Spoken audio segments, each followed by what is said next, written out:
days at the stick. From who's got it better than us to brick by brick. It's always the 49ers way, from off-season to game day. Yeah, we talk back. It's the 49ers Cutback.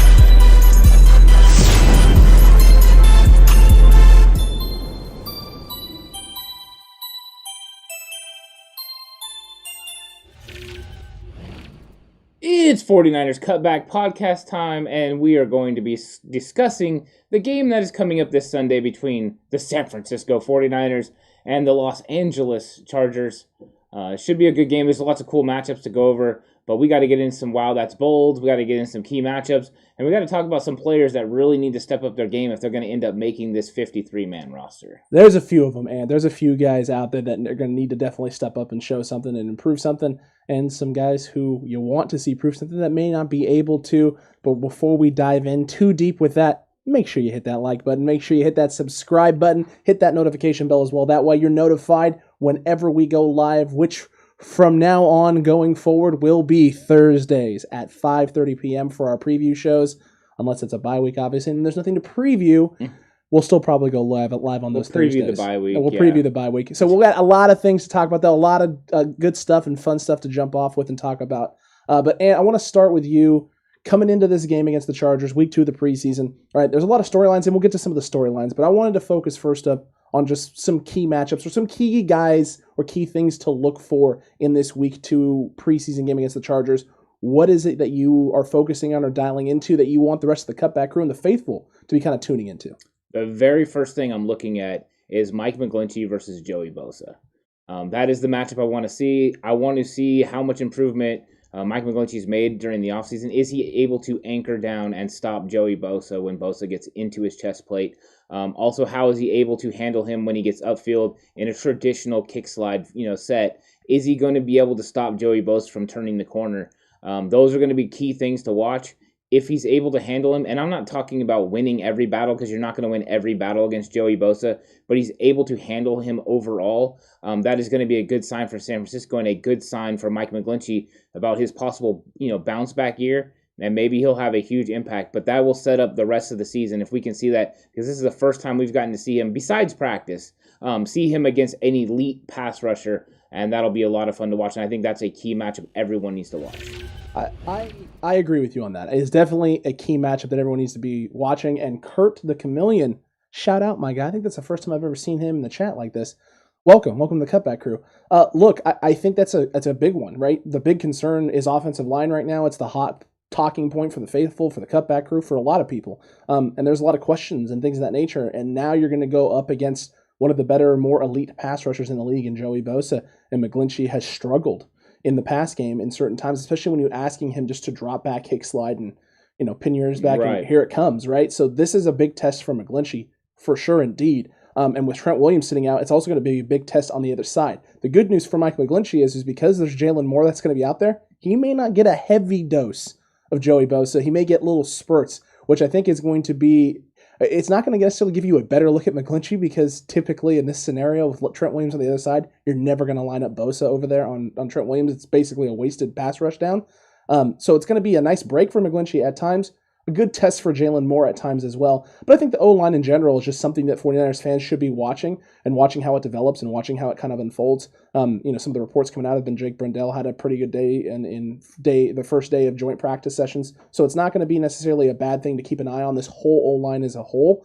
But keep in mind that second group is going to be definitely a little bit more of a patchwork. It's definitely not going to be as clean as you would like to see it, because Jalen Moore is going to be running with the first team and then probably running with the second team. So he's going to be a little more gassed than maybe he would be if he was coming in fresh.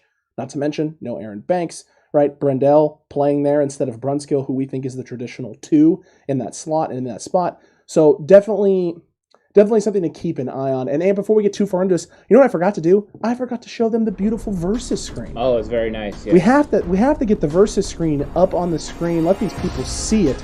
We put in a lot of good work on some of these graphics and some of this audio. So we got to make sure we get that stuff in when we can.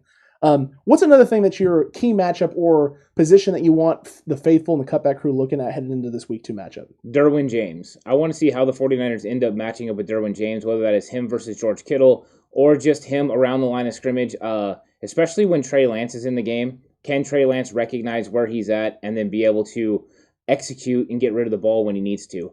That is something to watch. Derwin James, you know as well as I do, I've been watching him since college because I'm a Florida State guy. So I'm watching him play all the time. I know he can do everything. He literally can do every single thing he needs from somebody that plays safety in the NFL. This is the kind of guy that, as long as he's healthy, is all pro caliber.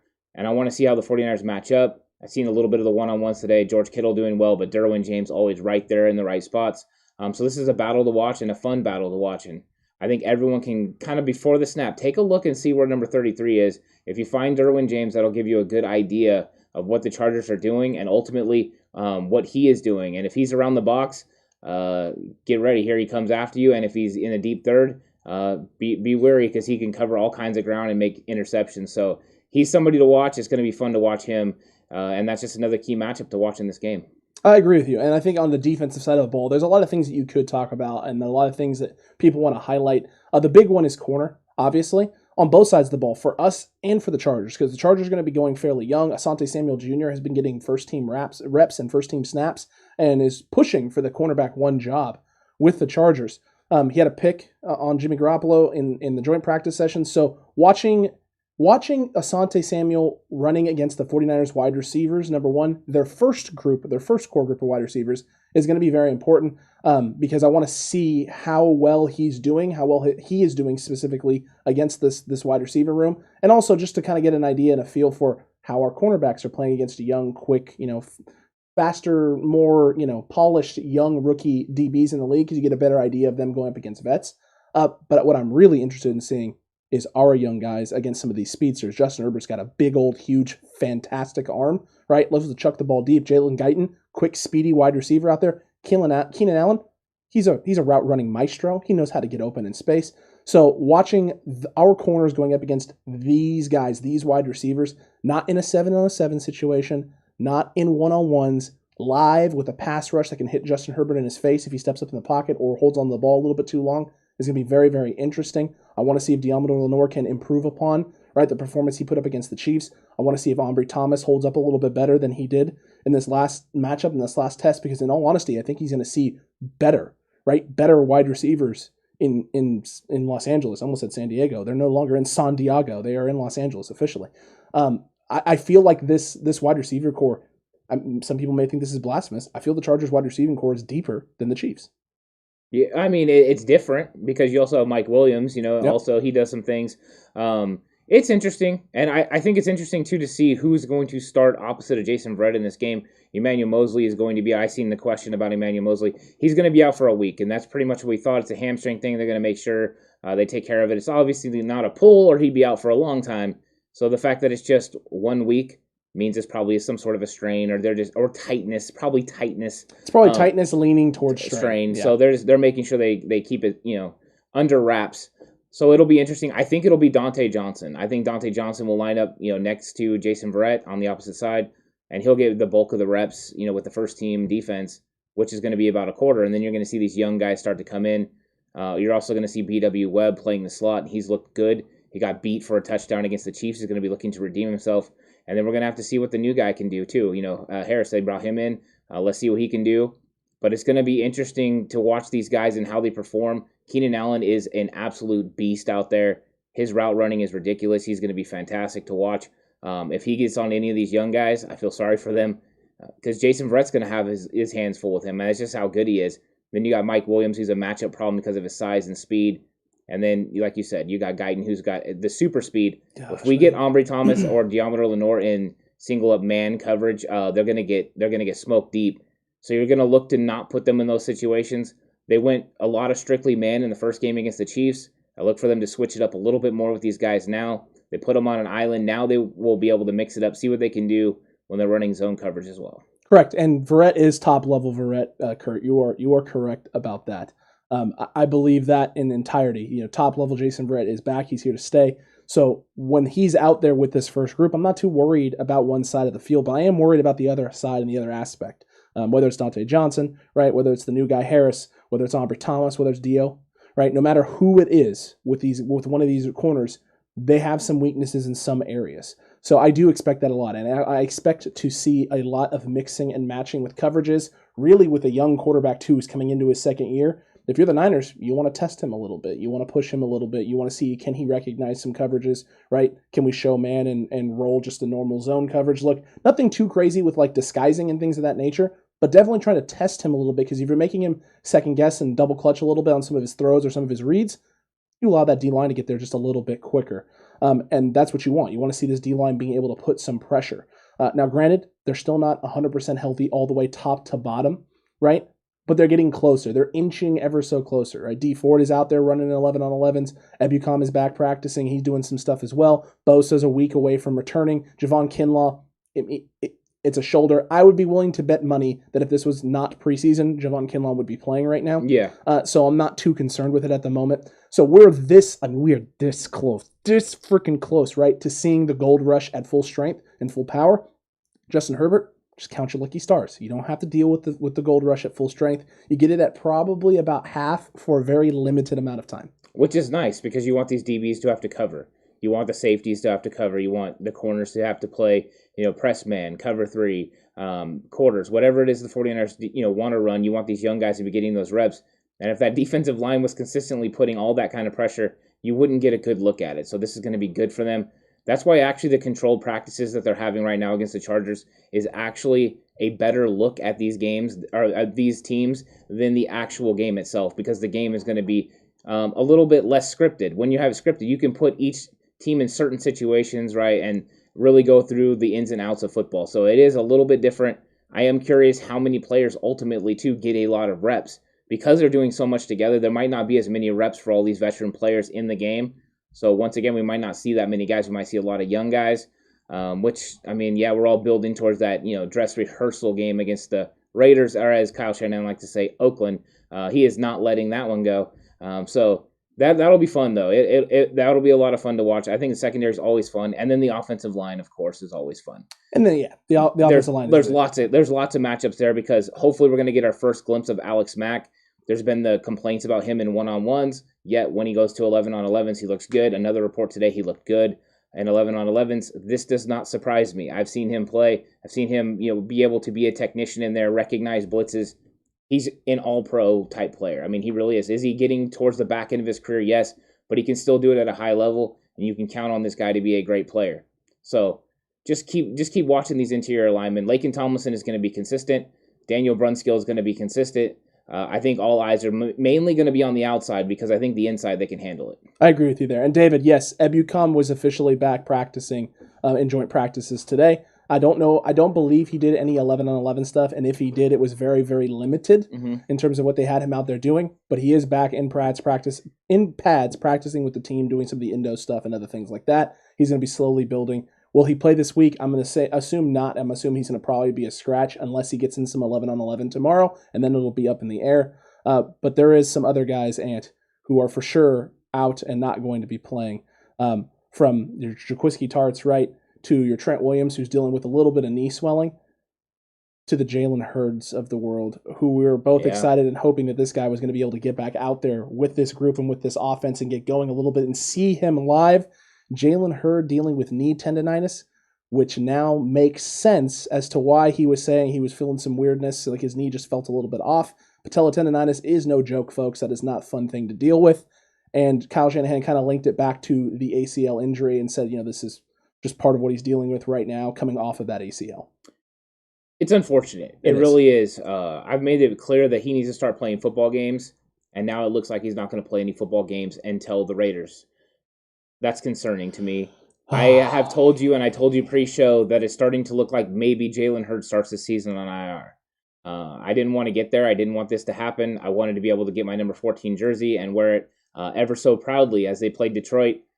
It's getting to the point now where it's looking like it's trending a different direction. I'm still holding out hope. I'm still holding out hope because of what we saw in practice when we were at training camp. The fact that for a little bit he looked like one of the best, football players on the team, for those small bursts. But he's got a lot of work to do, and he's going to have to impress against the Raiders.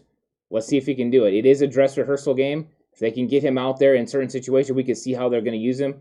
Maybe Kyle Shanahan is comfortable with what his role is. He just got to be comfortable with the fact that this guy's got to be healthy enough to contribute to the team. You're not trying to cut a player that can contribute to the team to hold on to Jalen Hurd, not knowing what ultimately he can do. So it's gonna be a hard decision that's gonna be coming up. That's gonna be one to watch. When we put together our final 53, I don't know what I'm gonna do. That's gonna be a hard decision to make. It's going to be an extremely tough decision It to is. make. Roberto Hurd even makes the team question mark.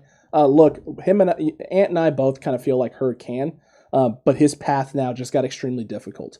Him playing this week and having a good showing, he didn't have a great showing, just a good showing. Get out there, catch some footballs, right? Have an impact on the field, get out of the field and escape and be healthy, was going to immediately elevate his stock because you've now put him on the field. He's survived, right? He's done and been through the ringer, right? Taking the beating and can show up and he's good to go.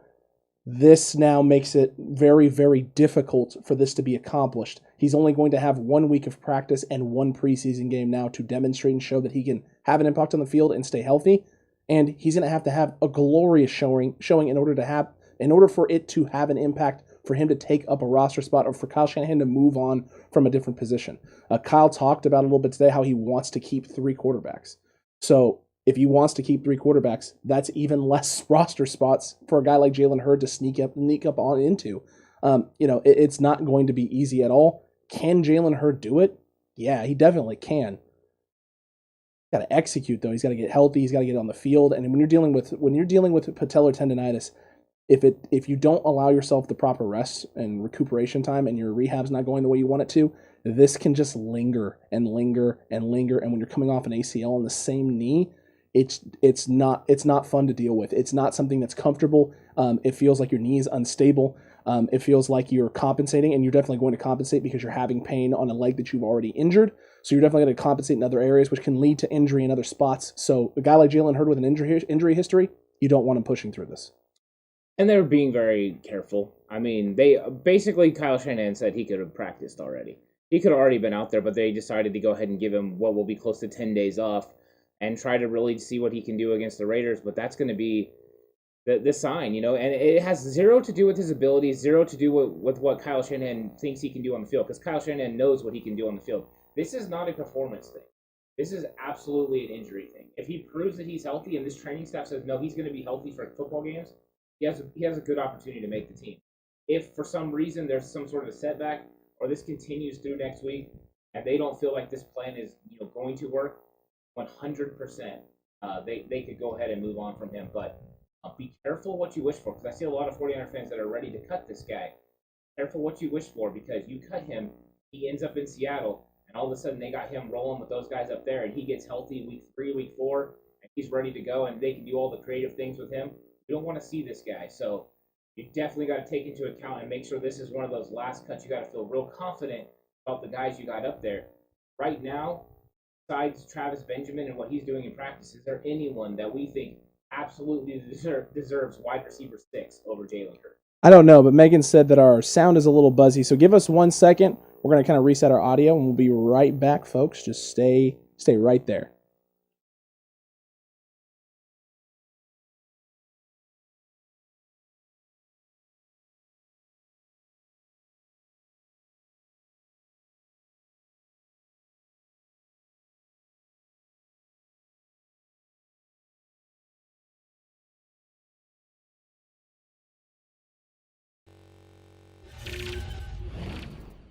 All right, hopefully that is a lot better. The sound quality wise. It doesn't look like it is, Ant. For some reason, yours is still not picking up. It might be your mic itself. Try unplugging and plugging your mic while we kind of do this here, and I'll flip over here for right now. So look, apologize for that there, Matthew. Don't know what was going on. Don't know why it's happening, but we'll try and get that fixed up and cleaned up there.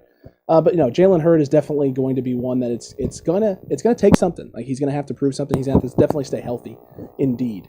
And if he can do that, then potentially good things on the horizon for this 49ers team. Ant's mic went the way of Jalen Hurd's knee. A little bit there. A little bit for a second. Check. How's it sounding? Still sounds ridiculously stupid far away. I don't know, man. It's worse, says Monica. Monica says it is worse. I don't know what's going on, Cutback Crew, so just give us 1 second. We'll be right back. We're going to try and get this straightened out and organized, and we'll be back here shortly.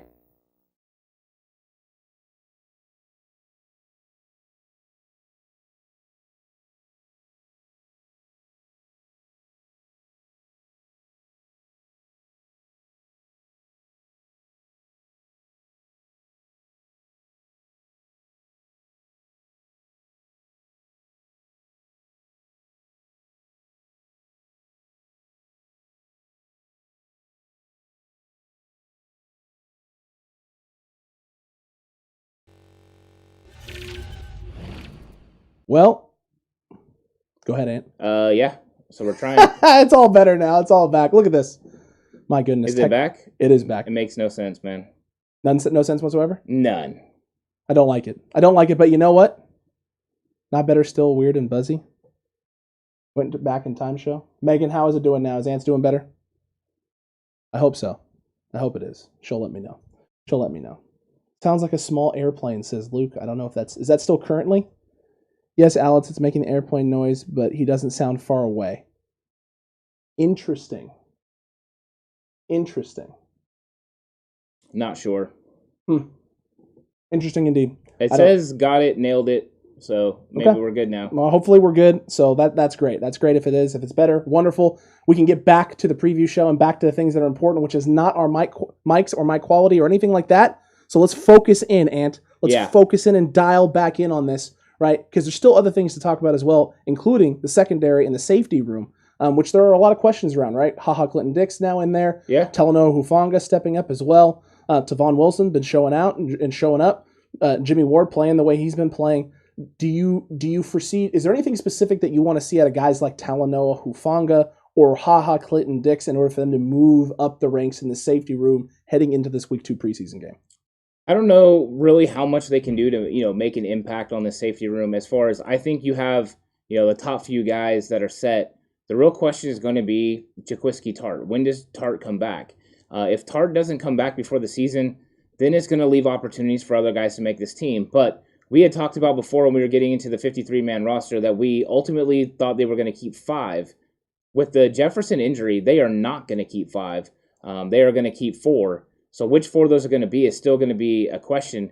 I don't know if Clinton Dix can make this team still because you have Talanoa Hufanga, you have Tavon Wilson, and these guys. Maybe he can. Hey, yo. He's going to have one heck of a showing, though, because also what are they going to do at linebacker? Because there's a lot of interesting decisions there that could ultimately kind of force our hand at safety, right? So I think that I would like to see what Clinton Dix can do. I heard he's had some good days at practice. I want to see if he's had a bounce back offseason, if he's ready to go. I don't know if that's going to be the case, but that'll be fun to watch at least, something to keep an eye on as we see him out there. I agree with you, definitely. By the way, David, I agree with you there with that 49ers super chant. Ant without a mic is still better than most people talking 49ers. I appreciate that. It's accurate. It's very accurate indeed. In fact, I should have given you the accurate emoji. But I'm slacking right now. I apologize. There it is. It's back up. We're good and go. So look, I agree with you there. I'm looking forward to seeing Talanoa Hufanga out there and continuing to build on his performance. I want to see him in the special teams game. I want to see what he's doing there. Right? Clinton Dix, you and I think both kind of feel like he's maybe not quite a guy who has a chance to make this roster. It's really going to come down to health and what he can execute in the system in the short amount of time that he has. But he definitely can prove something. I think he's still got a lot of athleticism and a lot of things that can go in his favor. And the fact that you're now playing for an organization and a team in San Francisco that has an incredible pass rush, you don't have to be lights out in coverage or lights out in terms of your coverage skills or where you're at. You can be a little off on location at times, and it's not going to break the bank. So he may be able to thrive in a situation like this. Will he? Time will tell. But definitely Talanoa Hufanga getting talked up a little bit as well. I want to see how he executes and how well he continues to improve in this system with this defense. And Megan TCC, are you ready for a great game this weekend? Go Niners! Appreciate the $4.99 super chat. But yeah, no, this secondary room, I'm top to bottom. I think you got a lot of storylines there and a lot of things that you can watch. And the great news is you're going to get a big test in a young quarterback with a big old freaking arm and a lot of talented wide receivers that we're going to get a good idea and some good exposure of where these guys are at in terms of their coverage skills. Yeah, and I think this could go a long way in seeing what kind of depth the 49ers actually have at safety. I mean, we should be concerned about that. With Jefferson being out and Tart being out, there is a question about who is going to be back there because, I mean, as I'm going through these names, I'm starting to look at it and I'm like, you know what? We don't have a lot of guys now in that secondary that I feel comfortable with at the safety position once we get past Jimmy Ward and Tavon Wilson. It's starting to get a little bit nerve-wracking as far as the guys that we have back there. So I guess Clinton Dix is going to have to step up because I don't think Kai Nakua is that guy. Is Jared Maiden that guy? I didn't think so. Maybe he's a guy that can still make this roster. But he's going to have to beat out Clinton Dix, so it should be interesting. But now safety, I think, is another concern. It was a concern early in the offseason. Then they fixed it in a big way, and I think now it's back to being a concern because of the injuries. Agreed. And now we got to talk about maybe not key matchups, but I think one of the keys to this game in terms of success for the 49ers, both with the first team and the second team, and that's obviously going to be quarterback play behind their O-lines. So one of the key things that I want to see out of the quarterback play, number one with Jimmy, opportunities to take deep shots. I want to see deep shot Jimmy. I want to see that because they got young corners, they got young safeties. I think they got, other than Derwin James, right? Their secondary is a little bit younger in experience. So when they make their mistakes, I want Jimmy trying to capitalize and push the ball downfield. And when you're Trey Lance and you're on the field this week against the Chargers, you know pressure is coming. You got a depleted second unit offensive line that you're working with. They're going to be utilizing and putting guys in situations to blitz you off the edge. I don't expect Jimmy to play a half of football. I expect him to play, an extended run, and then they get him out and let Trey go in there and get some more exposure against a first-team defense. So that means blitz packages with Derwin James, situations where you're going to have Ross Dwelley potentially if you roll the full second team out there. Ross Dwelley and Charlie Warner going up against Derwin James, which isn't necessarily a matchup in our favor. If it were George Kittle, it's a matchup in our favor. If it's not, it no longer is. So I want to see Trey Lance, number one, making good reads, getting the ball out quickly, not taking any sacks.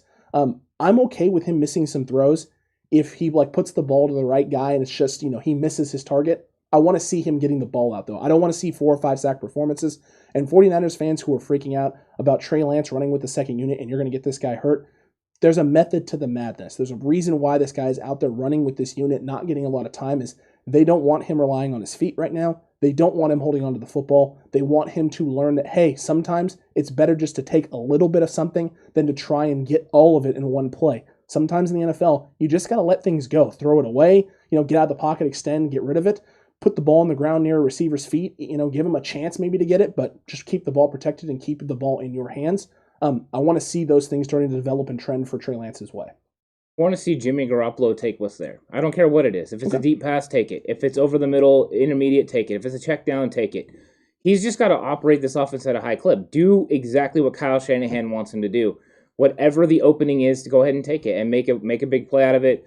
Whether that is a $5 check down, which everyone hates, $5 football, yeah, or it's a 40-yard bomb to Travis Benjamin. No matter what it is, you want Jimmy Garoppolo to take advantage of those opportunities. In the same regard, I want Trey Lance to not miss those opportunities.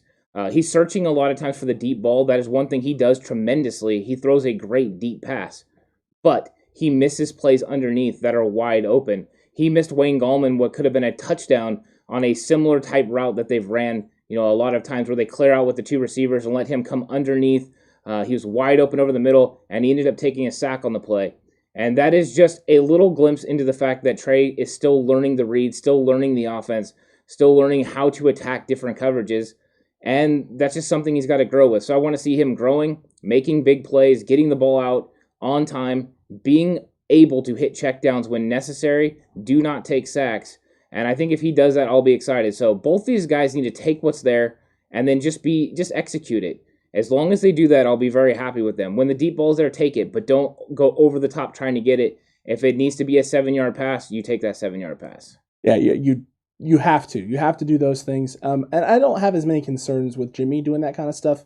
Trey sometimes, though, he's a young guy. He's a young guy. This is what rookies do sometimes. They're not willing to take the thing that's in front of them, the easy thing. They want that bigger play, or they think they can get a bigger play if they keep it alive for a second or two longer, right? Mm-hmm. I just get what that receiver just gets one more second, one more step. This could be a big opportunity here. And sometimes that's the case, and sometimes it's not. And in the NFL, sometimes when it isn't, it also can lead to you taking a big, fat, ferocious hit, which you don't want your quarterbacks taking. So Trey will learn that with time. I want to see that continue to develop for him going into this game. That's the thing I'm most excited about for him. And I'm just excited to watch the playbook open up a little bit more. I want to see this run game because we're going to be closer to full strength O-line in this game. Yes, no Trent Williams. That's a big deal. That's a big issue. But I want to see Jalen Moore with this first group trying to execute this run game, maybe get a little taste of Raheem Mostert as well in it, and we can see how effective this offense is with the run game right now. And, maybe put some of the worries away, because some people are really worried after that Chiefs performance about this O-line and what it was doing. I don't know why. You didn't have your leader out there in Alex Mack. You didn't have your left tackle out there in Trent Williams.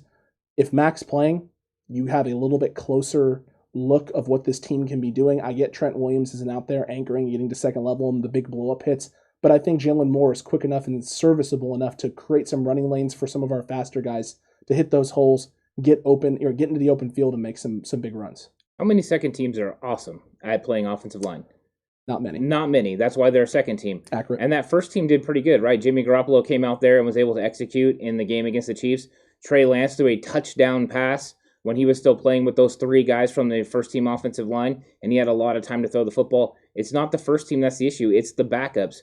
And you were talking about the backups to the backups because two of those guys were on the first team. To me, this is just a little bit overblown as far as the offensive line. Did they struggle a little bit? Of course they did. It was their first time getting out there and playing, but it's not as bad as people think, and I ultimately these guys are going to prove it. But who thought these second team unit was supposed to go out there and give Trey Lance 4 and 5 seconds to throw the ball? It's supposed to be the greatest second team O-line in the history of second team O-line. Yeah, I don't see it. I mean, some of these guys aren't even going to make the roster, so we're just taking it a little bit too far. If the first team was having these sort of problems, if we come out on Sunday and the first team is getting dominated by the Chargers defensive line, then I will show concern. But until then, I'm not really concerned. This run game is going to get going, and the pass game is going to get going off of that, and they'll be very successful. I mean, there's a reason Trey Lance ran a play-action pass and was able to throw it to Sherfield down the field on a play that took 4 or 5 seconds to develop because he had so much time that even Dwelley coming across the formation had 0 people to block. That's very true. Dwelley was sitting there looking and searching for something. And Tommy, I don't know what the heck that is, but thank you for the $2 super chat. I appreciate that, I guess. Yeah, I don't know. I don't know what's going on there. And look, you and I both, the Jimmy Trey debate, I guess, as some people will want to call it, right? The Jimmy Trey quarterback competition that people are still referring to it as, even though it's not looking like a quarterback competition. And as we've been talking about, a melding and molding and meshing of two guys to be one quarterback who the Niners can use in a variety of situations. I really want to see them continue to build on that relationship, and I think we're going to get a little bit of it. There were some times today where they meshed a little bit and got Trey Lance in there with the first group to run some read option stuff, so I think we're going to start to slowly work towards that. I didn't think we'd see potentially any read option from Trey Lance at all whatsoever in the preseason. I think as we get closer and closer to actual dress rehearsal, that will become a thing where maybe we're seeing a little bit more and more of it, and maybe him going out with the first teams in some situations to try and create some of those 11-on-11 situations and matchups. Yeah, and tomorrow he's going to take snaps with the first team unit. They want Kyle Shanahan wants him to go against the Chargers first team defense, so everyone can hype that up. Hopefully he has the time that he deserves and needs, or people are going to be upset about it. But he's got to make sure he gets rid of the ball. Part of the reason he doesn't have enough time is the fact that he's not getting rid of the ball on time. 4 sacks. Okay, I mean you got to take care of business on that, but I think and it wasn't 4 sacks where he was in the pocket for 2 seconds. No, it was 4 sacks in which a handful of them he was in the pocket for 4 to 5. Yeah, I mean there is just a little bit of time there, but ultimately this thing's going to get together. This whole offense is going to get together. It's going to flow nice. It's going to work together, but they just got to have time. It's all part of the plan. They're still not scheming to beat other football teams. In preseason, you don't scheme to win these games. You go out there and run certain plays that you want to see players highlighted and used in certain ways. True. Tommy, I forgot that was from Cable Guy. My apologies. My apologies, my guy. Sometimes when we're in the middle of the podcast, I'm not thinking about movie references. I'm not True. It's just you're thinking football, and this is a big football week. There's a lot of things that happened today that we still have to talk about for tomorrow's episode. So you don't want to miss that. Make sure you're subscribed. And it is the Cable Guy. It is the Cable Guy. Yeah. Or is it the Cable Guy? I get it. I get good stuff, Tommy. Look, Cutback Crew, we got still a lot of things to get into, including some wow that's bold, but no, it's not bold. This channel and the things that we're doing, we're continuing to grow, continuing to make things bigger and better, and adding things to the channel. And before we get any further into the live stream tonight, we wanted to give you all a heads up. The Discord channel is now officially ready. Stream Elements, go ahead and let them have access to that, my guy. Stream Elements will take care of that. The link to the Discord, it will now be posted in the chat. I will pin it to the top of the page here for a little bit for probably the rest of the stream. You can join, right? There's channels in there. Hopefully my bot does what it's supposed to do and tags you all with your role once you get in there. If it does, great. If it doesn't, it is what it is, and I will have to take care of that a little bit later tonight and maybe fix some of that stuff. But the Discord channel is live. There's tons of things in there for you right now that is available to you, whether it's our Meme It Up section, whether it's our Bad Take section, in which you can post all the bad takes that you are seeing all over Twitter, YouTube, wherever, right? Put them in there because maybe there's an episode that we're going to do with that kind of stuff. Who knows? So maybe you'll be able to participate. in sort of a you laugh, you lose kind of mash and mix of just everyone else's bad takes from around the internet. You can talk about the news, you can talk about the games, you can talk about the videos. If you're sick of YouTube not letting you know when our videos are going live, which is typically 11 a.m.s every day, and now Thursdays at 5:30 p.m. Pacific time, Discord's got your back. They'll let you know that a video is going live and put a link right there. You can click over and get to it right away. So yeah, go in, hop in, join the Discord. It's free, no cost to you, no nothing for you. It's available for the Cutback crew for you guys to use, to chat it up, to talk with us. A lot of fun, and as we open more things up, more channels become available, more opportunities and ways to interact. It's going to be a lot of fun. Yeah, it's going to be a lot of fun. So it's going to be exciting. We were already on there, kind of having a little bit of fun, just goofing off. But there's some stuff on there we put on there already, just to have fun. A little Thanos material. You know how it goes. We got it started for y'all. You're welcome. You're welcome. And look, Matt, Bad Takes is going to be where a lot of people live because you're going to want to post that kind of stuff. That's 100%. Yeah, it's funny. I posted one on there just for fun to get it started. You did. Josh Rosen is better than Jimmy G. I wonder who said that. And if you want, someone who puts a hashtag in there, just start laying them in there. Find those takes, throw them in there. It'll be a fun time. A fun time. A lot of fun stuff to talk about. But, Ant, we got to go from fun stuff to talk about with Discord, right, and hanging out with the Cutback crew to talking about this game and this matchup in Week 2 against the Chargers and giving everyone bold takes. It's time for the greatest segment, well, probably the second greatest segment, but one of the top 2 segments in all of 49ers Cutback land, live streams, preview shows, whatever it is. It's time for Wow, That's Bold. Wow, that's really bold. Whoa.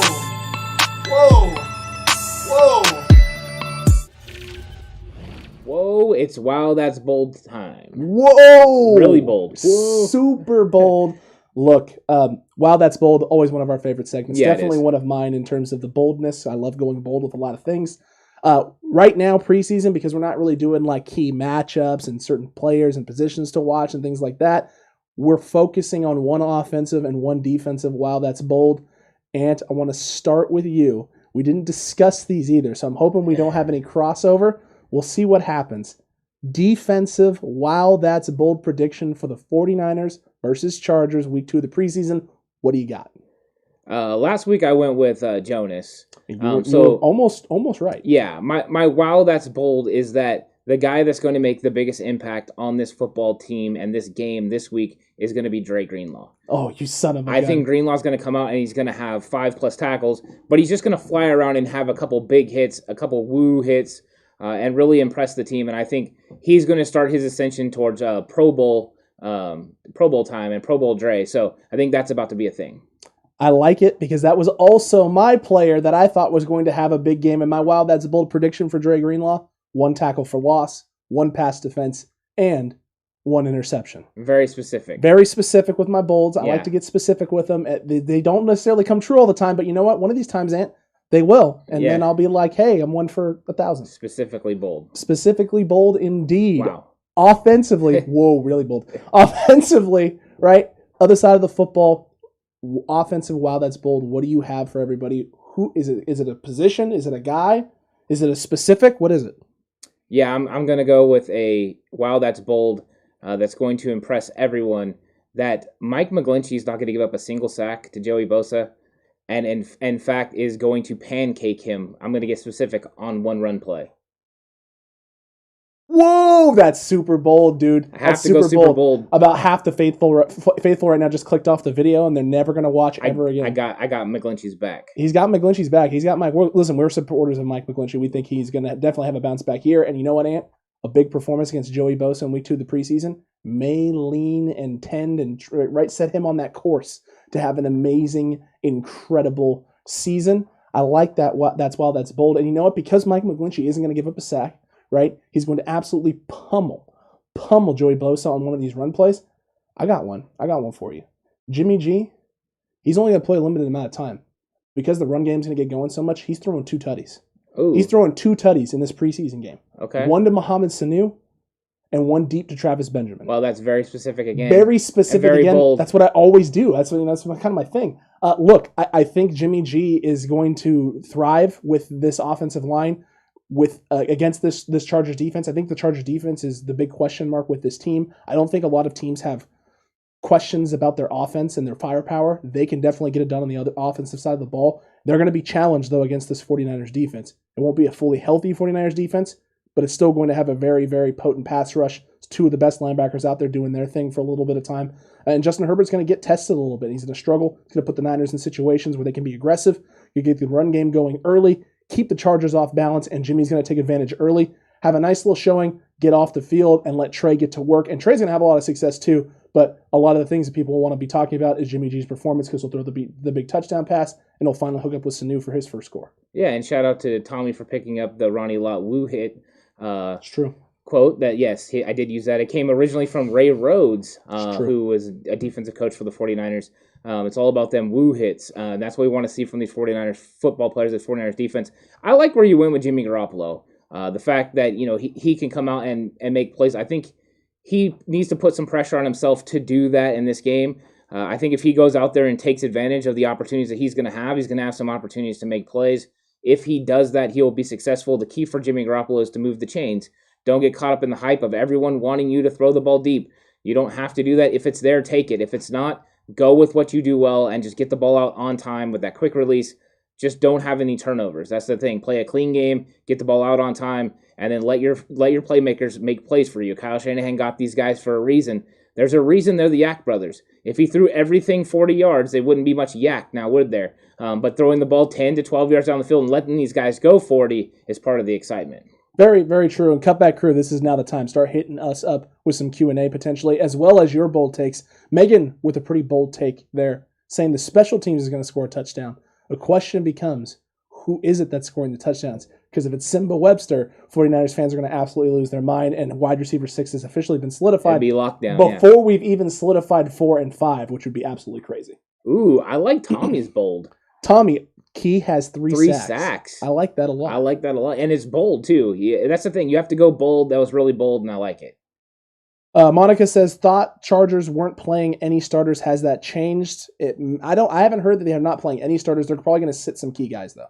Yeah, I haven't heard. And I think a lot of the decisions are going to come out of what happens in these practices.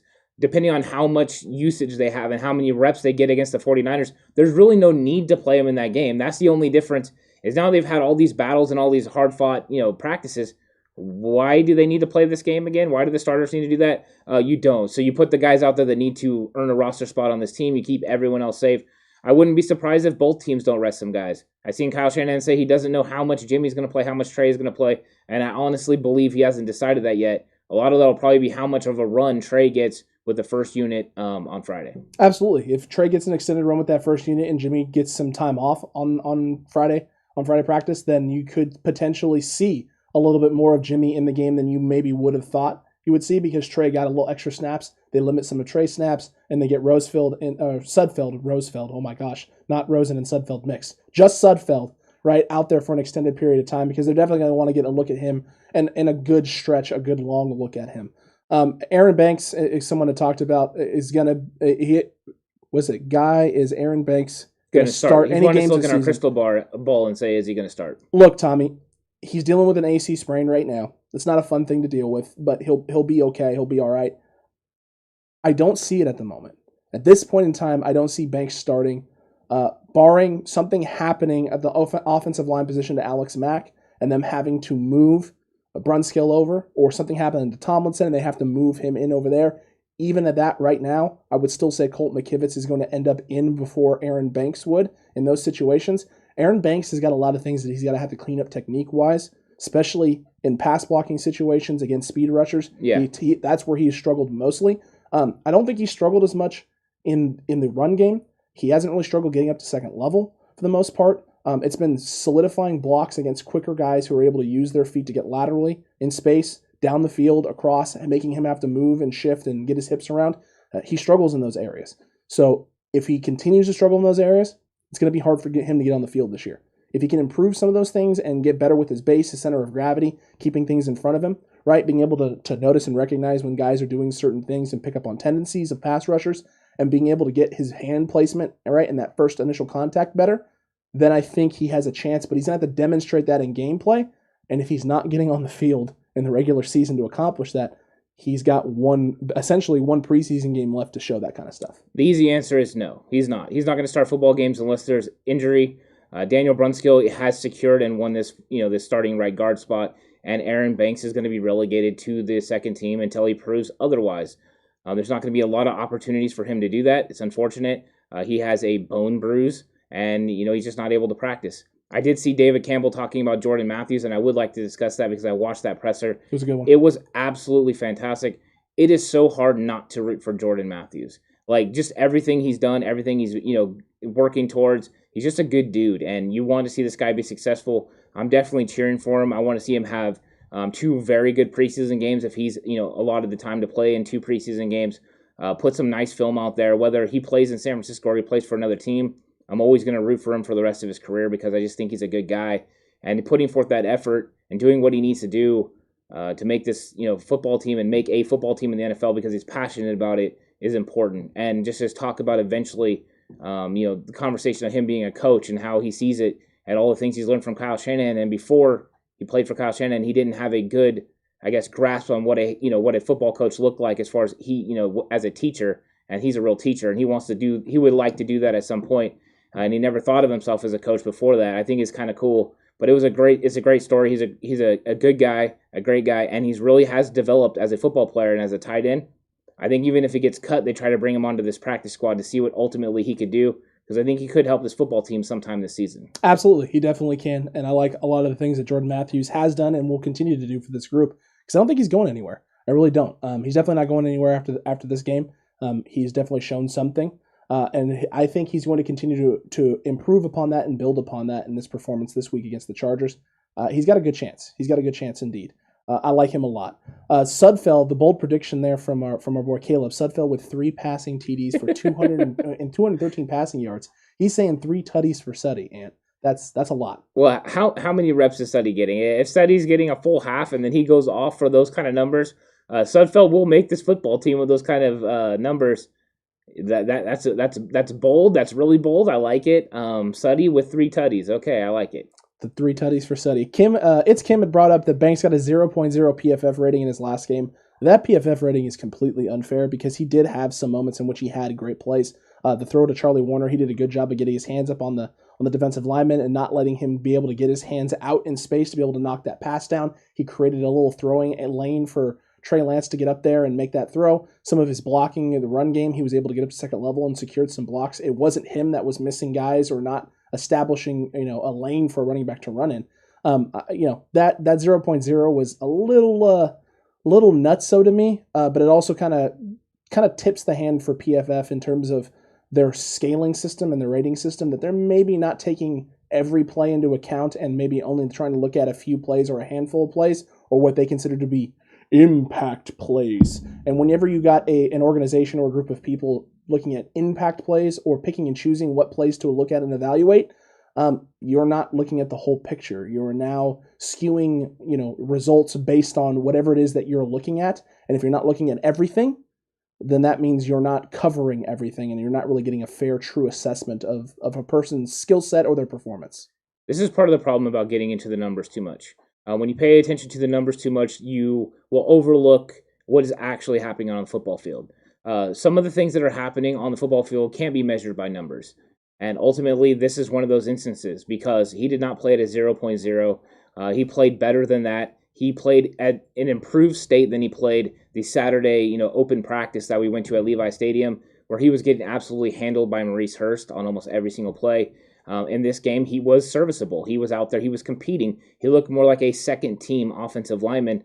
So I don't see the big concern with him. I think he's still developing. The problem is there was the expectation that he was going to come in and start over Daniel Brunskill. That expectation is now kiboshed. It's gone. Do not have that expectation anymore because he's not going to start. Daniel Brunskill is the starter, and Banks is going to develop, and you're hoping that in year 2 or year 3, Banks lives up to expectation and takes over that interior spot. But don't be surprised if during the offseason that he drops about 10 pounds to work on his lateral movement and lateral quickness. That's one thing they were going to be evaluating. If he could still do what he could do at 335 pounds, I think it's clear now that he's not able to do that. They'll work on those things, and he'll get better, but it's not going to happen this season. It is definitely not going to happen this season. And Gabriel had talked about here, he had asked, not sure what to make of Kinlaw. Does he want to play or is he just too injury prone? Look, I didn't realize him having an off-season knee injury and him dealing with some shoulder stuff now made a guy injury prone, because if I remember correctly, as a rookie last year, he played on 90% of snaps in pretty much every game we had last year. Yeah, he did. Javon Kinlaw has not proven himself to be injury prone. He's been dealing with some things currently. Yeah. Short-term injuries in terms of looking at the right here and now, what's happened to him is not a fair assessment of what he's been. If anything, he's been closer to an Iron Man than he has been injury prone. But everyone knows already that he had the knee problem. Correct. So right away you're going to be considering their injury bug, in his camp. I think that it also gets heightened in San Francisco because of all the injuries that we've had over the last couple of years. Everyone is concerned about everyone being injury prone, whether that is, first off, it was Jason Verrett last year. Remember, a lot of people want to move on from Jason Verrett. He's injury prone. Whether that's Jimmy Garoppolo, whether that was, D Ford, there's McKinnon. There's a lot of options and people to look at and point fingers at.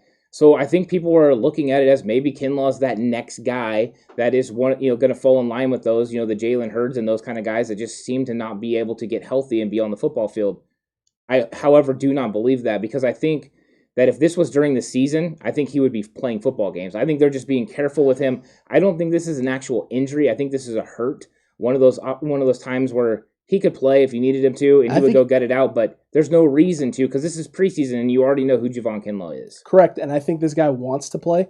The brick by brick stuff where you see Javon Kinlaw out there working in those brick by brick episodes that the 49ers have been putting out, Javon Kinlaw looks fine. He looks healthy. Nothing looks wrong. All the talks about the knee and the knee swelling. We were at one of the days of training camp where he was out there operating and working and doing 11-on-11s and doing jump tucks. I almost mixed them together again. My goodness. Doing jump tucks and getting his knees all the way up to his chest. Looked like he was getting 20 feet off the ground from where we were standing. It's a big old man jumping high into the air and landing nice and softly and low in a nice little squat position stance. And I'm like, yeah, there's nothing wrong with his knee. He's fine. He's fine. Like, he's fine. It's going to flare up. When you ever have a surgery like this and you're going around and messing around with your knees, you're going to have times where just things don't feel great. That's the life of being a professional athlete or just being an athlete in general. If you're someone who's active, there are days where your body is just not going to respond the way you want them to. Correct. It's very rarely, right, where how often, honestly, do you see those athletes who don't ever get injured in their career or don't ever, never get taken off the field, never have anything terrible or awful happen to them, right? Like the Jerry Rices of the world, a guy who played for years and years and years and years and years and years and years and years and years with very rare, very little injuries. Same thing with Michael Jordan. Nothing really major in his career other than very early on in his tenure as an athlete. Those are not a dime a dozen. Those are rare scenarios and rare instances where you have a guy who's just healthy for a long period of time. Eventually, though, it catches up with you at some point in time. But most athletes aren't that. So when guys are getting nicked up and dinged up and things are happening, you can freak out all you want. And this is right now, this is 49ers fans' go-to, right? The knee jerk is someone is out with an injury. Oh my gosh, it's the end of the world. He's going to miss in the season and everyone's going to start getting injured again because of what happened last year. And it's like, that may be the case, but let's take a chill pill. Let's slow down just a little bit and take a look at what it is, because they're not really saying what it is with Javon Kinlaw in terms of what the actual injury is per se. It's just, he's got, shoulder, he's week to week, he's day to day. Well, I agree with you. I think that if this was an actual live week 1 regular season game, that he'd be out there playing. Maybe they limit him in terms of how often or how much he's on the field. But I think that's always been the plan for Kinlaw coming into year 2 is you don't want this guy out there playing 90% of snaps. You want this guy fresh later into the season. And the best way to do that is to rotate him in there with this deep D-line that you already have. It's a hangover from last year. You have the hangover of 2020 where that is the first thing that's in fans' minds. And it's, I guess, to be expected, and I can almost understand it because, at times you feel like that. Unfortunately, the Jets are going through some of those injury things right now, so maybe Saleh took the bug with him. I don't know. But it catches up with everyone, you're correct. It caught up with Jerry Rice when he tore his ACL. Absolutely. It caught up with him, and he came back so fast, and then he got hurt again. He also got hurt in the 1994 Super Bowl, which was a shoulder, went out there and gutted through it. These things happen to football players. No football player plays at 100%. You might be playing at 100% week 1, and that is about it. After that, you are playing with something hurting. You could literally put every single player on a injury report, and they would be legitimate. And that's what Bill Belichick did at one point, put every single person on there. because there are going to be all kinds of things, whether it's a toe or, a leg is tight or whatever it is. But these guys go out there and gut it out. The key is getting these guys through practices and keeping them, getting them through healthy and keeping them in good enough shape to be able to perform on Sundays, Thursdays, and Mondays, whatever day it is. It is hard to do, but that's what they're working on right now. That's why some of these guys are sitting out. Some of these guys are getting rest days. They're working out plans that work for these guys. I'm going to give the training staff a little bit of the benefit of the doubt. Look what has happened with D Ford. D Ford is a perfect example of somebody who they got a great plan together. His staff, D Ford himself has a staff, then the 49ers staff and him, and they've executed it, and you see the development. Does he take days off? Yes. They're not as heightened and overblown as some of the other guys. But all these guys are doing these rest days, and it's very important. If it was Kinlaw's knee right now, I would be concerned. Correct. It's a shoulder, so I'm not concerned because the way Kyle Shanahan acted about it, I was like, whatever, which means he could have played, and I think he would have played. So are these things concerning at times? Yes, but just remember, every single player has injuries, has hurts, has things that bother them, and they get out there and they grind and they go through it. It's not about availability during the week of practice. It's availability during the game. That's where you want your best players to play, and ultimately, that's what they're working towards. And they'll get there. I have faith that they'll get there. Cutback crew, right now, Q&A time. Whatever you guys got, throw it out at us, everybody. Make sure also you go check out the Discord and join the Discord if you haven't already. Link is up there. It is pinned up there in the comment section right now. It'll get thrown into the description at the end of this video and the rest of our other videos going forward from here on out. A great way for you to interact with the Cutback crew when we're not live. Right? When we're not here, you can interact and stay connected on what's going on. You can post 49ers news. You can get updates from us on 49ers news. Tons of things to do on the Discord channel and still tons of things to be added. So make sure you join that. Make sure you're subscribed also if you haven't already. We got a nice video coming out tomorrow breaking down today's training camp and what they did in the joint practice sessions. You'll have a great video coming out Saturday talking about, day 2 of these joint practice sessions, leading into Sunday's game. And then Sunday, nothing from us until our reaction show after the game. We'll give you some live instant reaction from this week 2 preseason game against the Chargers, right? Matter of fact, too, might as well just give it to them again. And why not? Get a load of the graphics. You got to love this channel. We pump out as much as we possibly can for all of you. We love the Cutback crew. We love all the things, and oh my goodness gracious, it didn't transition well there. My apologies, transition. Transition went poopy for a second, but it is what it is. It's okay. We're good there. Let us know right now any questions that you may have, because we got a lot of stuff still to talk about, and we have a lot of things that we want to hear from you about. Yeah, there's still a lot of big stories, I think, that are going to go on with the 49ers. I think I'm excited about getting this game, getting through this game, because I'm curious who they're going to cut as well.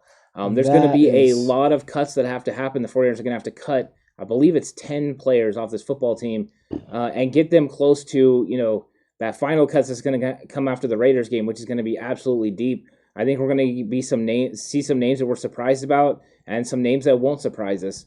But ultimately, they're trying to build that 53-man roster, and they're working towards that.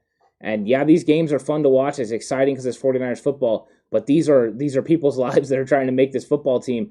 Sometimes we talk about them, in a different way. But these guys are, out there giving it every single thing they got. So that's why I'm excited to root for them, cheer for them, and push for them to try to make this football team. I wish all the guys could make it. I know they can't. No, yeah, they definitely can't as well. Tommy, see you later, my good guy. Have a good rest of your day. Thank you for tuning in. My dog's best friend with the rest in peace, Jalen Hurt. Jalen Hurt actually plays quarterback for the Eagles, so I don't know who. Jalen Hurts. Oh, yeah. He might have just died if they're playing right now, because somebody said, I think it's Kim said earlier that Mullins got sacked. Yep. So maybe something happened to him. Possibly. I hope that's not the case at all. I hope that was a Jalen Hurd joke, and you're just calling him Jalen. Or maybe you're just calling him Jalen Hurt. That is a good possibility as well. And listen, Jalen dealing with the tendonitis in his knee, not a good sign. Definitely not trending towards him being able to make this roster. But there's definitely some other guys who are on the fritz and on the fringes and are definitely going to need to show something. You talked about Nakua. He's going to definitely have to show something because he's going to be in danger. Josh Rosen is already bye, and we already talked about that. We don't need to keep saying that even more. And then you got guys, right, like Jalen Hurd, who's dealing with the stuff that he's dealing with, and Richie James, who continues to just spiral completely out of control. We'll talk a little bit more about performance with him in practice today. in tomorrow's video, so make sure you're tuned in for that if you want a little more of a deep dive. What is this guy going to have to do, Ant, in this Week 2 preseason game to get himself potentially off the chopping block, or maybe at least stall it for another week and give himself another chance? Well, I'm going to couple that with Gabriel Clark's story about herd, keep or cut. I will say this, is that Richie James has not done a good job in practice or even in the preseason, but especially practice, because we were out there 3 different times and watched him. Accurate. In making this roster because of drops. And they're continuous. It is opportunities for him to make plays, and he is dropping the ball. The one thing he's got going for him is Kyle Shanahan knows this guy and knows what he can do. That is not ultimately going to be the reason that he makes his football team. And ultimately why Jalen Hurts still has an opportunity to make this team. Because nobody is jumping in and taking that 6th job. I think we all think Jawan Jennings is probably sitting there at 5. And then 6 is, for that 6th spot, you got Jalen Hurts, you got Richie James, you got, I'm going blank, Travis Benjamin. I think those are the guys that are right there in the mix for that last spot. So then you're taking a look at who is impressing you. Jalen Hurts hasn't played a single preseason game and has been as impressive as the other 2 guys standing on the sideline. Accurate. Because Richie James has done nothing. I mean, absolutely nothing. And Travis Benjamin did absolutely nothing. And I like Travis Benjamin. Travis Benjamin has been successful in practice. That's where he excels over Richie James. But you know who else has had good practices? Jalen Hurts. So that's the thing, is Jalen Hurts not even playing games and is still in the competition because the other guys are not separating themselves. Nobody in this receiver room past the top 5 guys, to me, has pulled away enough where Jalen Hurts can't do enough in the Raiders game to make it. If he does not play in the Raiders game, he will not be on this football team. Accurate. He will either be on the IR or he will just be outright cut. That is going to happen for him. So he needs to play that game. But Richie James needs to do a lot. You ask what he needs to do? He needs to catch every ball that's thrown his way, and he needs to have kick returns that aren't average, right? He needs to go out there and actually do something. Under 10 yards for a return is not good enough. And I'm done with it. I'm done with that. I'm done with that status quo of what he gives his football team. I would rather have somebody else do it and get the yards that we need. He's eating up a roster spot that could be used by somebody else. So in that regard, one of these guys needs to step up. Travis Benjamin, Richie James, step up and make it so we don't have to have Jalen Hurts on this team. Because if you don't, Jalen Hurts is going to get that spot because of pure potential, and that's it. That's true. And look, my dog's best friend, it wasn't funny. We picked up on it. But the Eagles were also playing, so it was a little bit of a confusion. Yeah, if I wouldn't have saw that, I would have got a little confused. But yeah. It's true. I mean, just a little bit. But I like it. But look, I agree with you there. Not Jalen Hurts, but Richie James has got a massive hole to climb out of, and the hole is his own doing. No one else put Richie James in the hole. Richie James dug himself the hole, right? He was, look at all this work I'm doing, and he looked up, he's like, oh, crap. That was wrong. I didn't mean to do that. And he's now given himself a very small window to accomplish it. He has tomorrow's practice. He's got the Sunday's preseason game, and that could potentially be it for him if he continues to do the same thing. You think he'll get cut after this game and not make it to last cuts? If he drops a couple crucial third down balls and he doesn't have a couple big kick returns, yeah, I think he's gone. I don't think there's any way he's making it. You don't think there's other guys that they would cut before him? Not if he continues to drop the football. I mean, you don't think like a River Craycraft or somebody like that would go before him? I mean, look, if River Craycraft catches balls on third down and Richie James doesn't, then most likely, yeah, I would say he probably goes. In all honesty, River Craycraft probably goes after this preseason game as well, I would imagine. They do have it's a big cut. They got 10 guys that are just bye-bye, see you later. They're going to have to go. There's a lot of names. There's a lot of names that could go. But there's also a lot of positions where you're still looking and you're trying to look at that depth, at those spots. And so maybe if 2 guys are a little bit closer in that area, and like you talked about, I agree with you on this. I think there are 5 wideouts who have separated themselves. Yeah, I can tell you. Kai Nakua is gone. Myers is gone. Correct. Those 2 guys are gone for sure. For sure. But then after that, there's a lot of positions where I think there's names that could go, but I don't know if the rest of the room hasn't done what the wide receiver room has done, right? Where 5 guys have solidified themselves as roster for sure guys that I think are going to make it. And then there's a couple of names, like 3 or 4, that are fighting over that last spot. And then there's just a whole lot of nothing behind that. True. The whole lot of nothing guys could probably go. And Richie James, in my opinion right now, along with River Craycraft, is in that boat. Like he's in that doing a whole lot of nothing category, right? You can get those guys out of there, go into that 3rd preseason game, that last dress rehearsal with your core 5, let those guys get their run, and then really put those last 4 through the ringer, right? Put them in a variety of situations with your 2nd and 3rd unit and see see what cream rises to the top and what folds and collapses. Because you don't, if Richie James keeps doing what he's doing, you don't need to see him in River Craycraft in preseason game number 3. They're not beating out Travis Benjamin. They're not going to beat out Jalen Hurd if Jalen Hurd's healthy, right? I don't see it. Yeah, it's going to be a big question mark. We'll see what they do in this game. It might be big time for them. I think Richie makes it to the last cut. So I think he's one of those guys that he's either 6 or he's out. But I think he'll make it to that last possible spot and last opportunity, because I think Kyle does see a lot in him still. So I think he'll get every chance and every ability to do that. So we'll see what happens. Agreed. Matthew Rowley brought up and talked about, granted it's one game, but Saturday I saw a lot more Trey Lance from one game in 2020 than his entire play in 2019. Am I just being a downer, or is there cause for concern? He seems erratic. It's just the reads. Everything's going so fast. There was a lot of times where maybe he didn't trust his eyes, or his eyes didn't pick up on what he should see, because the defense for the Chiefs did some things that were a little bit unexpected, I think, to him, was they used shell coverages to confuse him. They showed one coverage and then changed last second, and he got a different look. And he wasn't able to decipher it in time. That's why he held on to the ball a little bit, because he's trying to figure out what is going on and then find his open receiver. Once he becomes a master of this offense and he's able to understand what is going on and where all the routes are going, he will understand how to defeat these coverages. Right now it's confusing him, but the more and more reps he gets, he will start to figure it out. I don't worry about him in the mental aspect of the game.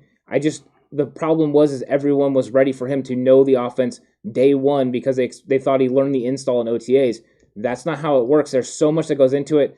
There's no joke that this offense is so complex. Matt Ryan struggled in his first year. Jimmy Garoppolo, he had the short little thing, but it was completely in a box. Would have struggled a little bit more in 2018, and he did in those first 2 games. So ultimately, these guys struggled in the first year with Kyle Shanahan's offense. I would expect a similar thing from Trey Lance if he was the starter from day one. They did some different things with RG3 and Kyle Shanahan's offense, but that was a different circumstance because they used him as a runner. But 62% of the passes, I believe, is what RG3 was at. So, I mean, it is a big question how much Trey Lance could pick up on, but that is what was going on there. He was getting a little bit confused, which forced him to hold on to the football. When you hold on to the football, you get sacked, you get pressure, and there wasn't as much time. He wasn't getting 4 and 5 seconds. He was getting 3 and 4 seconds, which is a big difference when you're a quarterback. 100%. Definitely a difference. And Monica, we'll see you later. Thank you, as always, OG Cutback crew member there, for tuning in.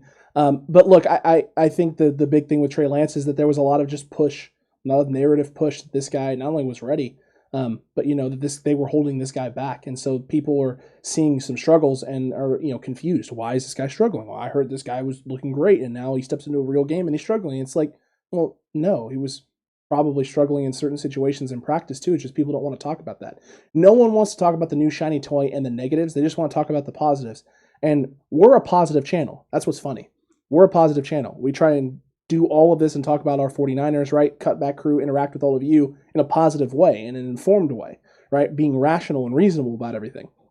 But part of being rational and reasonable is being able to be honest about things. And part of honesty is understanding that people have flaws and people are going to struggle in certain areas and certain aspects. Some people don't want to admit that. They don't want to acknowledge those things. They just want to talk about the greatness, the greatness, the greatness, the greatness, the greatness. And listen, greatness happens and it comes, right? But part of the journey to becoming great is going through the dog days and the struggles. Tom Brady didn't walk into the NFL as the GOAT. Tom Brady walked in as a game manager, learned scheme, learned coverages, learned, strengths and weaknesses, learned how to read and diagnose defenses, how quickly to get the ball out of his hand, right? And where he should be going, developing chemistry with his receivers, becoming completely comfortable and almost a master of Bill Belichick's offense and what he wanted to do, and then became the GOAT. True. Now, granted, he got a bunch of Super Bowls early on, which helped that confidence and get him to that point, but he didn't have to do it from day one. He had a butt ton of help. And the great news for Trey Lance is he's coming into a situation, much like Tom Brady, where you have a great defense and you got an established starter in front of you who understands the system and has had some success in the system already that you can learn a lot of things from. That's the great news for 49ers fans. And if they start looking at it that way, right, that this guy doesn't have to be great right now. He can just be an athletic game manager whose potential is through the roof. And I would make the argument, right, that when Tom Brady came in, most people didn't look at Tom Brady and said potential is through the roof. No. He was limited. Like the ceiling wasn't GOAT for Tom Brady. The ceiling was perennial backup for the rest of his career, right? And reliable backup. That's what Tom Brady was and became something else. Trey Lance has a ceiling that is, out of this world in terms of athleticism, arm talent, all the things, right? Don't rush him. Let him get there and stop putting crazy expectations on this kid. He's going to struggle, right? He's going to struggle. Yes, he had a lot of success at the college level, but that was a college level with a much different level of competition and speed of the game. There's going to be an acclimation period. And once that acclimation period runs its course and the game slows down, Trey Lance is going to be a force to be reckoned with. But it's not going to be in week 1. It may not even be in week 18, right? It may be not until 2022 or potentially even fully until 2023. Time, folks. Time is actually the 49ers' best friend right now because with more time, Trey gets better, and the better Trey gets on this rookie contract, the better this team can be going forward. Yeah, I mean, you do need to give this guy time to develop, and it takes a lot to learn a full, offense in the NFL, and couple that with also learning how each part of that offense will go into playing a certain team, a certain scheme, certain coverages. All that is very important. There's a lot of moving parts. Part of what has happened with Trey Lance, number one, is the media, because he was number 3 overall, has thrust him into the starting role right away because they need clicks. They need people to click on what they're doing. They need this to happen. They need to push this narrative that it needs to be Trey right now because they know it wasn't going to be Trey right now. So by pushing on it, it's going to push people's emotions to go ahead and click and watch their channel. It doesn't need to be Trey right now. It needs to be Trey whenever Trey is able to be a better option for the 49ers than Jimmy Garoppolo, whenever that is. I'm going to sit here and say at some point that will happen just because I believe that the potential for Trey Lance is through the roof. But we need to be patient with this guy, let this guy learn, let this guy grow, and trust Kyle Shanahan to develop this guy and get him to the point where he can go out and execute at a high level consistently. Right now, we've seen the high points. He can make huge plays. He can go out and take over a certain portion of the game, but we've seen it before. When he gets into situational football, whether that's 2-minute offense or whether that is a third and long, he struggles a little bit to go ahead and get those done. You see a long 40-yard pass, and then the drive stalls. You see the 2-minute warning, he takes or 2-minute offense, he takes a sack, pretty much eliminates the drive. Those are things he's still working on and still getting better at. It's unfortunate that we have put him in a place, and I say we as kind of like everyone, the 49ers fans in totality, of expecting him to go ahead and do great right away when we know, in fact, that is a kind of misguided approach. And it's too bad that we've taken that approach with him because I think that we will all be pleasantly surprised with how quickly he develops and how much of a great player he becomes as the season progresses. But I think both of them are going to make plays for the 49ers this year. We're going to be able to cheer for number 10 and number 5, and it's going to be just fine. 15 all the way, baby. 15, that's Juwan Jennings. Totally that. Yeah, totally that. No, totally that. Not 10 plus 5. No. Look, Ernest had asked a little bit earlier, too, as well. Who is going to have more yards this season, rushing Trey Sermon or Raheem Mostert? I think it's going to be Raheem Mostert.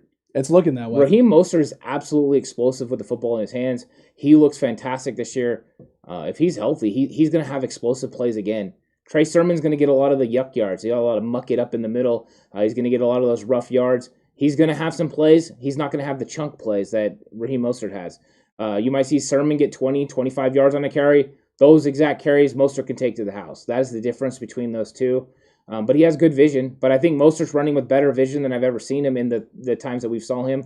He looks good. He's breaking arm tackles. His route running looks great, too. Dude. Route runnings look good, too, yeah, 100%. I think Raheem Mostert's primed for an even bigger season than I thought he was going to have already, and I thought he was going to have a pretty big breakout year, maybe his first ever 1,000-yard rushing season. If he can stay healthy, I think he's primed for it. David Campbell, if James is cut, who is the best punt return candidate?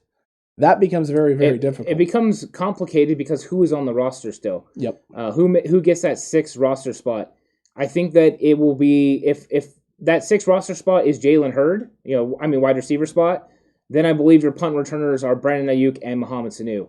If that 6th spot is Simba Webster, then it's Simba Webster. So though all those things will play into it, but I think those two kind of are the leaders in the clubhouse. If it's a Jalen Hurd that makes the football team. And then if it's Simba Webster, it'll obviously be him. But that's where I would go with it. And if Travis Benjamin is the 6th guy, it could be Travis Benjamin. Very well could be the case. But yeah, I think just how the wide receiver room shakes out, that will determine it. Travis Benjamin is the last guy in, then there is a great chance that it's going to be a guy like Travis Benjamin. Still could be a guy like Mohamed Sanu. You never know. Brandon Ayuk as well. Obviously, Ayuk at certain times will be the guy back there returning kicks just because of the big playability. I think it would actually be a pretty solid plan if you were keeping Jalen Hurd as the sixth guy to have a rotation of Mohamed Sanu and Brandon Ayuk depending on situation. Mm-hmm. If you just need to secure the catch, if this is one of those situations where, it's either going to be a touchback or you're going to make the catch, near the 10-yard line, you put Mohamed Sanu back there. Let him secure it. He's very good at it. He's done it before in Atlanta. If it's a situation where you need to flip the field, have Brandon Ayuk in there where he can make a play. Using both those guys, I think, would be very nice for the San Francisco 49ers, and ultimately, I think their best option at punt returner right now. Agreed. Definitely a rotation, and that seems to be just a theme for the 49ers. Rotation, right? Just a rotation of guys. There's so much talent everywhere. JLA, and this will be the last question that we take tonight, is Michael Pruitt actually going to show up at some point? I don't know. We've seen him warming up on the side field. We've seen him getting in work. He looked good. He looked, big. He looked physical. He looked like he was moving around just fine. Yeah, he looked just fine. But ultimately, at some point, you think he has to get on the field, unless this guy's getting some sort of designation. I don't know. But right now, you would think that Jordan Matthews is going up there and taking his roster spot if he had a roster spot.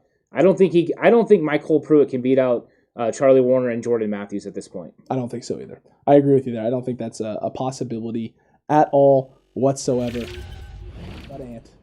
It's a great preview show. It was. Got a lot of things to talk about. We talked about a lot of different things, covered a lot of different stuff, whether it was position battles, whether it was, key guys to watch going up against certain defenders, right, for the Chargers, whether it's quarterback watch, what Jimmy's going to do, what Trey's going to be doing, the O-line play, especially out of the second group, D-line depth and health and things of that nature there, your safeties, your corners. There's tons of questions that are going to get answered in this game against the Chargers down there in Los Angeles. David Williams, how you doing, good sir? I'm excited to see how this all unfolds in week 2 of the preseason. I'm excited to talk about this and react to it afterwards. I'm excited for our recap show, which will be Monday. You're not going to want to miss that. It's going to be a fun recap show. We're going to have a lot of things to talk about and a lot of things going on. Man, I'll tell you what, I cannot wait. We're getting ever so close to dress rehearsal, right? And ever so close to Project 53 and this 53-man roster. Yeah, I'm getting excited about the Chargers game for the mere fact that I want to see how some of these guys bounce back, right? We have questions about some of these guys, this offensive line. They hear what's being said about them, and they're going to bounce back, the second team. So I am curious how they play against the Chargers. Is it a big difference from the Chiefs? How do people respond from the fact that there's an everflow of what happens in the preseason and in training camp? Is everyone going to go up too high? Is everyone going to go too low? Whose stock is going up? Whose stock is going low? I've seen stock going up and stock going down just from practice today, which is amazing to me. But it's going to be exciting week of football because we get another practice, a joint practice with the Chargers tomorrow, which hearing all the things, I appreciate the guys that are out there covering it. Thank you so much for what you do. We really do appreciate that. Keep grinding. And we get to hear about that. And then we also get to go ahead and watch the game on Sunday, which is enjoyment. Anytime you can watch the San Francisco 49ers play football, I think it's always a good day. So Sunday will be a good day. So Ice Cube will be playing in this household before that game at some point, because I guess you could say today was a good day. Today was a good day indeed. And it's always a good day when you got the Cutback crew. And now you have more ways to interact with the Cutback crew than ever before. You can hop in right here on the channel, right? Subscribe, chat with us in our live streams, chat with us in our premieres and the Cutback crew in general. You can also now hop into the Discord. It's the pinned comment up there up top. It'll be in the description at the end of the video as well. Right? Will Matt get any snaps, JLE? Yes, he will get some. I think so. He will definitely get some snaps. I think he's going to get some limited snaps working with Jimmy Garoppolo. Absolutely. You're going to want to see that before you get into that dress rehearsal anyway and get that feel out there in live situations. Not only that, though, Ant, you can go into the Discord and show off your merch because we got a merch channel on there. We do. With a link right to the Cutback shop and an area for you to drop all your pictures of this sweet, sweet merch. Right? You can be like George Kittle. You can block, catch, run, and fear nothing. You can represent the 40 freaking Niners. Right? You can grab your TCC merch. You can grab your training camp t-shirts. Whatever it is. Whatever this 49ers inspired content that you like. Grab some of it. Cop it.